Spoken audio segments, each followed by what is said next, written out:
Ce soir, nos mémoires du zinc sont consacrées à Stéphane Fraisse pour la pièce Une comédie romantique qu'il joue au théâtre Montparnasse avec Élodie Navarre. C'est une pièce de Gérard Sibleras, mise en scène par Christophe Lidon.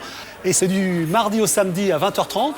Deuxième séance à 17h30, dimanche à 15h30 et c'est jusqu'au 15 mai et plus si affinité. Stéphane Fraisse, bonsoir. Bonsoir. Non, il n'y aura pas de plus, parce qu'après je pars sur un tournage. D'accord. Alors, je me demande si dans cette pièce, ce n'est pas avec Élodie Navarre que c'est plus dur, mais c'est pas de tomber amoureux chaque soir. Est-ce qu'il n'y a pas un danger d'accoutumance, parce que c'est le thème de la pièce? Alors, par chance, je fais un métier. Oui. Je suis payé pour le faire, et donc on me demande de faire preuve d'une imagination, de travailler sur une mémoire profonde et de renouveler ça tous les soirs. J'arrive à Des le faire. soirs où un peu ça flanche un peu, Ah quoi. oui. Oui, il y a des soirs où c'est moins bien. Il y a des soirs où on est moins inspiré. Parce que ce qui est le propre de cette histoire, d'ailleurs de celle-là, c'est que ces deux êtres se retrouvent dans une gare SNCF, se regardent, ils ont, elle, probablement un coup de foudre, lui aussi, mais c'est aussi un coup de cul, faut dire les choses comme elles sont. C'est-à-dire qu'en fait, il n'a qu'une envie, c'est d'elle, sans se rendre compte que derrière cette envie d'elle, il se cache une grande histoire d'amour. Voilà, regardez, vous êtes dans une salle d'attente, vous attendez pour prendre vos billets SNCF, et voilà ce qui peut vous arriver, ça peut changer votre vie. C'est la première fois que vous venez Où acheter des billets? Oui, ici, c'est la première fois, oui. Enfin, j'ai déjà acheté des billets de train. Hein. Parce que vous aviez l'air surpris qu'il faille prendre un numéro à l'entrée. Non, parce que ce qui me surprend, c'est que j'ai pas vu le distributeur de tickets. Je suis entré, je me suis assis à côté de vous et je me suis dit, il n'y a pas de distributeur de tickets, donc il n'y a pas besoin de tickets. Et du coup, je me suis pas inquiété, c'est ça qui est étrange. Hein. Oui, vous pensiez à autre chose. Ben non, je pensais à rien, justement. J'étais tranquille. Vous aviez l'air tranquille. Super tranquille, l'imbécile, heureux, sans numéro.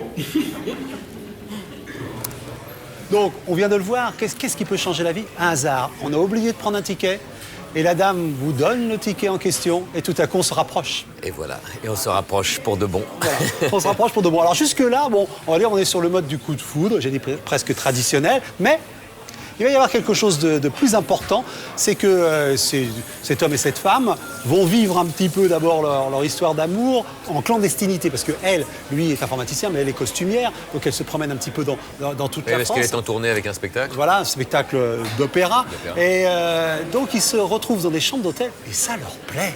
En tout cas, à moi, ça me plaît beaucoup. Je parle à moi, personnage, ça me plaît beaucoup. Léon, parce qu'il il s'appelle est Léon. Et pour échapper à la routine, il fait ce mensonge que beaucoup d'hommes, enfin pas que beaucoup d'hommes, Font à l'envers. Il ment, oui, à l'envers d'ailleurs. À l'envers, oui. Et donc, il va s'inventer une femme. Généralement, on la gomme, on l'efface. Lui, il se l'invente. Et là, c'est une catastrophe parce qu'évidemment, il va se noyer dans son mensonge. Elle, ça va lui rester un peu là. Et pour se venger, maladroitement, va reproduire la même chose. Et on va se retrouver dans une grande histoire très romantique, mais très sexuée aussi, qui va devenir comique. Voilà. C'est pour ça Voilà. le titre. Voilà, d'où le titre, une comédie romantique. Alors, en ce qui vous concerne, Stéphane Fraisse, et dans votre carrière, on sait que vous avez eu à lutter contre l'image d'un comédien lisse. Mais est-ce que cette pièce-là, vous craignez pas de retomber dans l'idée que Stéphane Fraisse fait des rôles un petit peu légers comme ça? Je l'ai cherché, mais je vais bientôt friser la cinquantaine. Que je puisse encore me glisser dans un lit avec une jeune fille qui a 20 ans moins que moi peut-être. Oui. Tout ça me plaît beaucoup. C'est-à-dire que tant que c'est crédible, il faut le faire. Donc moi, je m'en fous, franchement. Oui. Je me suis un peu foutu de beaucoup de choses dans ma vie pour essayer de faire des choses qui étaient bonnes pour moi. Je sors de pas mal d'expériences qui ont été très profondes et très fortes parce que Camus a marqué ma vie d'acteur. La comédie française, vous en êtes parti très vite. Oui, mais je parle parce que vous me parlez de ce rôle aujourd'hui. Camus, si je reviens en arrière, Camus, c'était il y a quelques peu de temps. Absolument. Et c'est vrai que des personnages comme ça, on en a besoin. C'est cette télé-là dont j'ai envie. Je ne viens pas à la télé pour faire de la télé, je viens à la télé parce que je trouve qu'aujourd'hui, elle donne des arguments aux acteurs beaucoup plus forts qu'au cinéma.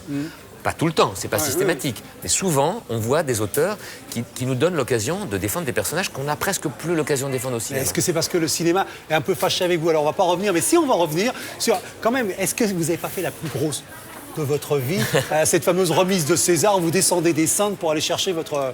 En gros, oui, 3 ans, j'ai pas travaillé pratiquement. Mais d'où ça vient ça? Est-ce que c'est, un, parce qu'ils ont trouvé ça un peu arrogant, ou deux, parce que vous aviez montré un petit peu les dessous? Mais je pense que vous avez raison, ça a été vécu comme une arrogance de ma part, ça ne l'était sincèrement pas du tout, parce que C'était un pari qui était parti de Noiret, Lambert Wilson et moi, qu'on s'était dit, si quelqu'un de nous devait être récompensé, on viendra avec les beaux costumes qu'on portait, qui étaient de Tirelli, et on fera quelque chose qui caractérise notre personnage. Je pense que Noiret aurait fait une entrée, comme ici il est capable d'en faire. Oui, oui. Lambert peut-être aussi. Bon, moi je suis arrivé, c'était la symbolique de ce personnage. Donc c'est Enfin, vous l'avez payé cher. Très cher, mais très très cher, parce qu'en fait on m'a dit, ça c'est le gala de l'Union, c'est fini il y a 5 ans, maintenant on est passé à autre chose. Et si tu veux faire le mariole, c'est pas comme ça qu'il faut le faire. Les gens en province, quand ils me revoient encore et qu'ils m'en parlent, ils en parlent amusés. Ouais. Le métier ne me l'a pas pardonné. Mais c'est vrai que j'étais ce que j'étais physiquement aussi. Donc en fait, il y avait peut-être un pléonasme dans la manière de faire. Et j'ai payé plein pot, une chose que je ne regrette pas d'avoir fait, mais que probablement je n'aurais pas dû faire. Alors, dans ces relations de couple, les choses ne sont pas aussi des fois charmantes que dans une comédie romantique. Vous avez été le compagnon de Macha Merrill pendant des années. Elle a écrit une biographie où elle vous a un petit peu allumé, non? Je ne l'ai pas lu. Elle a dit, je voulais un enfant de lui, il n'en voulait pas, il m'a quitté. Je vous résume le livre. Mais ça, c'est pas dramatique, Oui. c'est l'histoire de la vie. Oui. Mais c'est pas exactement comme ça. Parce que si je vais être très indiscret, on a vécu une grande histoire ensemble. Bien sûr, oui. C'est une femme importante dans ma vie, très importante, parce que c'était toute l'intelligentsia et l'immigration russe qu'elle incarnait avec tous ses amis. Chez moi, c'était Konchalovsky, Mikhalkov, Kusturica, Tonino Guerra. J'ai vécu 5 ans magiques. Elle a été enceinte, elle l'a perdue. Alors, après, la vie nous a séparés et c'est l'histoire de la vie. Mais voilà, j'ai fait ma vie avec une femme qui s'appelle Ursula et je suis très heureux de cette vie-là. Mais je ne rejette pas ce que j'ai vécu avant. Bien sûr.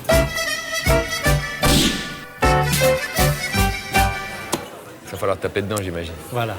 Bon, Ça fait du bien, ça c'était mon moment de l'entretien, c'est impeccable. ouais, mais avec mon hernie, je vais le faire doucement. Doucement. Alors voilà, ce punching ball, c'est l'occasion pour notre invité de revenir sur un sujet d'actualité qui l'a un peu agacé, énervé, n'essayez pas de l'arracher. Donc quel sujet avez-vous choisi? Il a son importance, parce que j'habite pas loin, c'est la violence qui se trouve dans les stades et autour des stades. Puisque le spectacle... Vous êtes du côté du Parc des Princes, hein? Oui, je suis pas très loin, je suis de l'autre côté du pont, j'habite près de Saint-Cloud, mais... Dans le parc, en fait, Sèvres. Sèvres, exactement. Et les stades, oui, parce que je trouve insupportable, inqualifiable l'attitude qu'aujourd'hui ces spectateurs ont prise, cette violence qui est vraiment très, très stigmatisée dans des stades de football. Pourquoi on arrivait à ça? Alors, il y a plein d'explications, on ne va pas les donner maintenant, mais simplement, je trouve qu'il y a un moment où les gens qui nous entourent et qui nous gouvernent devraient prendre des mesures... Vous n'emmèneriez pas vos enfants au stade?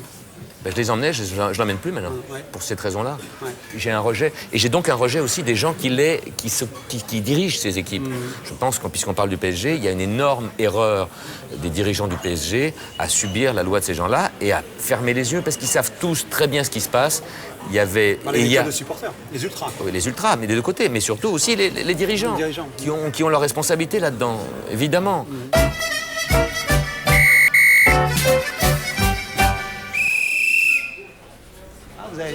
Ah, c'est bien. Calme. Et on n'est pas au Parc des Princes.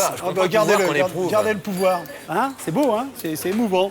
On va voir si vous allez le garder longtemps, le pouvoir. Aïe. Alors donc, Ouais. cette rubrique, le sifflet, c'est l'occasion pour nous de déterrer une critique pas très favorable à notre invité. Celle-ci était dans Télérama. Elle est C'est un journal qui ne m'aime pas et que je n'aime pas. Donc comme ça, le problème est réglé. Hein. Eh bien, les choses sont posées. Le décor est là. Ah, mais moi je suis toujours d'une très grande sincérité. D'accord. Ils ne m'ont jamais aimé, ils ne m'ont jamais soutenu. J'ai fait plein d'efforts pour essayer d'aller vers des expériences, enfin justement, qui me semblaient être un peu audacieuses et engagées. Et ils m'ont toujours coupé l'herbe sur le pied. Donc voilà, je ne sais pas que je les aime pas, ce serait même leur faire trop d'honneur. Je ne les calcule pas. Bon, alors écoutez, Mais j'écoute. une oreille distraite. Mais non, mais j'écoute. Donc c'est Frédéric Strauss et le Télérama du 4 septembre 2004 et c'est à propos d'Ozon, non de 5x2 d'Ozon. Donc autopsie d'un couple par François Ozon. 5x2 est un catalogue de petites lâchetés et de pauvres trahisons qui ne donne de la vie de couple qu'une seule image, une aventure minable pour un minable aventurier. Le cas Marion Gilles est désespéré, surtout sexuellement. Lui, c'est le prolo de la libido. La main au panier direct, il met toute sa fierté en dessous de sa ceinture et ne se rend pas compte qu'il a été trompé. Elle, c'est la pauvre fille, tendre et faible, sentimentale, mais toujours prête à s'allonger, même le jour de ses noces avec un inconnu. Même le jour de son divorce, dans une chambre d'hôtel, où son mari lui rappelle qu'elle a toujours été là pour ça. Ozon s'acharne sur ces ringards du plumard. On se dit que le moment magique de la rencontre au moins les sauvera. Mais Marion et Gilles ne se rencontrent même pas. Quand ils commencent leur histoire, dans une sorte de club med pour les bronzés tristes, ils sont déjà collègues de bureau. Pour Ozon, ça doit s'appeler le comble de la nullité. Je vais faire un peu de bruit pour dissiper les mots débilissimes qui viennent d'être... Non, mais débilissimes, non, c'est pas ce que je veux dire, mais je suis pas du tout... Je suis pas du tout d'accord avec ce qui est dit là. C'est le moment de le dire. Pour une bonne raison. C'est que... D'abord, je trouve que c'est un sublime film. Et moi, je le classerais dans mes plus beaux films, premièrement. Et puis, je trouve que c'est un vrai regard assez peu amène et assez amer, peut-être même, sur le couple. On peut ne pas le partager. Il y a des gens que j'aime qui ne l'ont pas partagé, mais qui ont aimé le film. Bien sûr qu'on n'a pas, au fond, envie de ressembler à ce couple. C'est pas la question. Là, mais exactement, c'est quoi? C'est pas la question. On va voir des choses qui ne nous ressemblent pas parfois. Et on regarde comme avec une loupe un insecte qu'on ne connaît pas dans un bocal. Et alors, c'est formidable, on apprend des choses comme ça. Alors donc, cette caméra que vous avez en main, c'est l'occasion pour notre invité de nous emmener dans un recoin un peu intime, un souvenir. De quoi avez-vous envie de nous parler? Ah oui, d'accord, en fait, et là maintenant, tout à coup, la caméra se retourne. Oh, ben comme ça, mais bravo, vous avez compris le principe de cette séquence, absolument. Alors, quel souvenir vous vient immédiatement évidemment, c'est que quand ma femme est arrivée, ma future femme, Ursula, on parlait de hasard, on parlait de destin. Je ne sais pas tout ça. Je sais qu'il y a des êtres qu'on voit et dont on se dit... il fallait qu'on se rencontre. C'était très important pour nous. Et on a éprouvé ça tous les deux, donc... on est fort quand on est comme ça. Et vous n'avez pas eu besoin d'un petit ticket de hasard comme dans la pièce? C'était quoi votre hasard à vous? Vous avez raison. Mon petit ticket à moi, ça a été une presque tragédie. Puisque pour me retrouver dans la ville où je l'ai rencontrée, puisqu'elle était turinoise, enfin elle faisait ses études à Turin, j'ai accepté un film que j'aurais jamais dû accepter. Qui est un désastre pour moi artistique, mais puis humain surtout, qui était un film qui s'appelait La putain du roi, un film d'Axel Corti, qui a eu pourtant un destin cinématographique puisqu'il était à la Cannes. Et moi, cet homme m'a fait souffrir comme rarement on m'a fait souffrir dans ce métier. Et puis j'ai appris l'italien, forcé, puisque bloqué dans cette ville. Et quand j'ai quitté cette ville, j'ai eu une rencontre. Bref, je passe vite, mais je me suis dit, cette ville me parle, elle ne m'a pas tout donné. Et quand 2 ans plus tard, je fais très vite, on me propose un film dans cette ville alors que je suis exempt complet, que je dis non, je veux pas tourner, je veux plus, il faut que je parte. À la fin, on me dit, on trouve... La réalisatrice va pour accrocher, elle me dit, on trouvera un acteur sur place à Turin. Je dis, Turin, je viens. Alors, elle m'a regardé comme évidemment, elle a dû comprendre, elle a dû penser que j'étais fou. Et une semaine plus tard, dans la gare de Turin, j'ai rencontré ma femme. Et je me dis que... Il y a des moments de ma vie que j'aimerais pas revivre.